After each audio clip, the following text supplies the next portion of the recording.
Imagine controlar cada exército, cada moeda e cada vida do maior império que o mundo já viu, e ainda assim escolher dormir em uma barraca gelada, cercado pelo cheiro de morte e lama. Porque o homem mais poderoso da Terra escreveria para si mesmo sobre a total inutilidade da fama, enquanto o sangue de seus inimigos ainda secava em sua espada. Como um filósofo que pregava a calma absoluta e o perdão acabou governando Roma em seu momento mais violento e sombrio, hoje nós vamos mergulhar na mente de Marco Aurélio, o imperador que alcançou o auge do poder humano enquanto tudo ao seu redor, sua família, seu exército e o próprio império, começava a apodrecer. Ele é lembrado como o último dos 5 bons imperadores, mas sua jornada não foi feita de mármore branco e discursos no Senado. Foi uma luta brutal contra pragas apocalípticas, traições de sangue e a pressão esmagadora de segurar o colapso de uma civilização. Em meio ao caos das fronteiras germânicas, Marco escreveu reflexões íntimas que nunca deveriam ser lidas por ninguém. Eram gritos de sanidade de um homem tentando não se tornar um monstro. A pergunta que fica é perturbadora. O que acontece com a alma de um homem virtuoso quando ele recebe o poder absoluto sobre um mundo que está morrendo?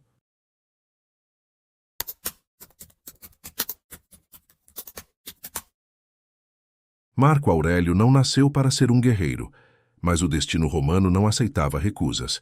Ele cresceu nos corredores silenciosos e opulentos de um império que, na superfície, parecia invencível. Roma, no século II, era o centro do universo, uma máquina de guerra e engenharia, que havia domesticado o Mediterrâneo.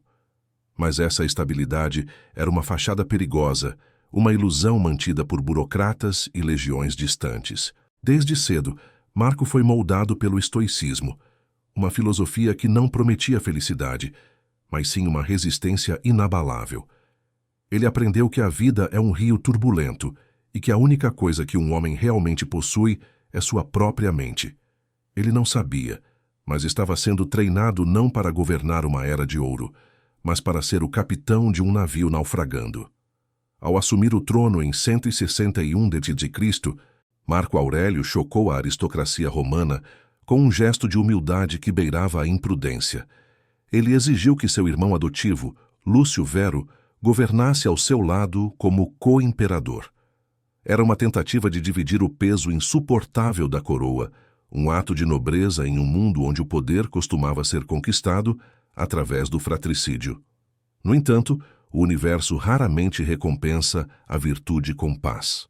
No exato momento em que Marco se tornou o homem mais poderoso do mundo, a Pax Romana, os 2 séculos de relativa estabilidade, simplesmente evaporou. O sol começou a se pôr sobre o império, e o que veio a seguir foi uma sucessão de horrores que testariam o limite da sanidade de qualquer governante. As fronteiras começaram a sangrar primeiro. No Oriente, os partos desafiavam a autoridade de Roma, forçando uma guerra custosa e sangrenta. Mas o verdadeiro inimigo não portava espadas. Quando as legiões retornaram da guerra, trouxeram consigo algo muito mais letal que os arqueiros persas: a peste antonina. O que começou como um boato nos portos tornou-se um apocalipse biológico. Milhões de pessoas morreram em uma escala que Roma nunca havia imaginado. As ruas, antes vibrantes com o comércio, agora ecoavam com o som das carroças de mortos. A economia estagnou, o medo paralisou as cidades e até as legiões, a espinha dorsal do império, começaram a murchar. Marco Aurélio viu seus amigos, seus conselheiros e seus súditos caírem como moscas. Foi nesse cenário de desolação que ele começou a escrever suas meditações. Ele não escrevia para a posteridade, mas para sobreviver ao dia seguinte, sussurrando para si mesmo que a morte é apenas um processo natural, tão comum quanto o nascimento. Enquanto a peste devorava o coração do império, as tribos germânicas no norte sentiram o cheiro de fraqueza. Marcomanos e quados cruzaram o Danúbio, queimando vilas e escravizando cidadãos romanos. O filósofo, que preferia o silêncio das bibliotecas, foi forçado a vestir a armadura e cavalgar para o deserto gelado da Germânia.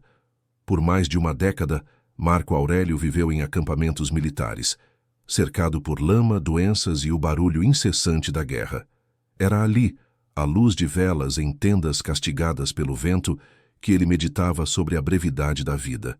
Ele olhava para os cadáveres no campo de batalha e lembrava a si mesmo que em poucos anos todos aqueles homens, e ele próprio, seriam apenas poeira e esquecimento. A tensão narrativa de sua vida era essa: a busca pela paz interior, enquanto ordenava a morte de milhares de inimigos para proteger o que restava da civilização. Mas a dor física e a guerra externa não eram nada comparadas ao veneno da traição. No ano de 175 d.C., um boato falso sobre a morte de Marco se espalhou pelo império. No Egito, Caio Avídio Cássio, um dos seus generais mais leais e um herói de guerra, não perdeu tempo. Ele se autoproclamou imperador, traindo décadas de amizade e confiança. A notícia atingiu Marco como um golpe de adaga. Roma estava à beira de uma guerra civil catastrófica em meio a todas as outras crises. Qualquer outro imperador teria exigido a cabeça do traidor em uma bandeja de prata com requintes de crueldade. Marco, porém, reagiu de forma que desafiava a lógica do poder. Ele anunciou que, se a vontade do povo e do exército fosse que Cássio governasse, ele renunciaria. E mais, ele proibiu que a família do traidor fosse punida. Quando Cássio foi assassinado por seus próprios oficiais e sua cabeça foi finalmente levada a Marco Aurélio, o imperador cometeu um ato final de resistência contra a natureza brutal da tirania. Ele se recusou a olhar para a cabeça decepada e ordenou que ela fosse enterrada imediatamente. Ele lamentou não ter tido a chance de perdoar o amigo face a face. Esse momento selou sua lenda como o imperador filósofo, mas também revelou uma melancolia profunda. Ele estava cercado por um mundo que não compartilhava de sua ética. Ele era um homem de outro tempo, tentando sustentar um teto que já havia desabado. O clímax trágico da vida de Marco Aurélio, no entanto, não aconteceu em um campo de batalha, mas em sua própria linhagem. Durante toda a sua vida, ele pregou que o homem deve agir para o bem comum. Mas, ao final, ele cometeu o erro que destruiria tudo o que tentou preservar. Em vez de seguir a tradição de adotar um sucessor capaz e provado, como seus antecessores fizeram, ele permitiu que o sangue falasse mais alto que a razão. Ele nomeou seu filho Cômodo como herdeiro. Marco via as tendências sádicas e instáveis do jovem, mas talvez o amor de pai tenha cegado o filósofo. Foi uma decisão fatal. O homem que dominava a própria mente não conseguiu dominar o destino de seu próprio filho. Em 180 d.C., em um acampamento militar na atual Viena, o corpo de Marco Aurélio finalmente cedeu. Exausto por décadas de guerra, luto e peste, ele morreu não como um deus em um palácio de mármore, mas como um soldado em uma fronteira esquecida. Disse que, em seus momentos finais, ele pediu aos amigos que não chorassem por ele, mas que pensassem na peste e na morte que afligiam a todos.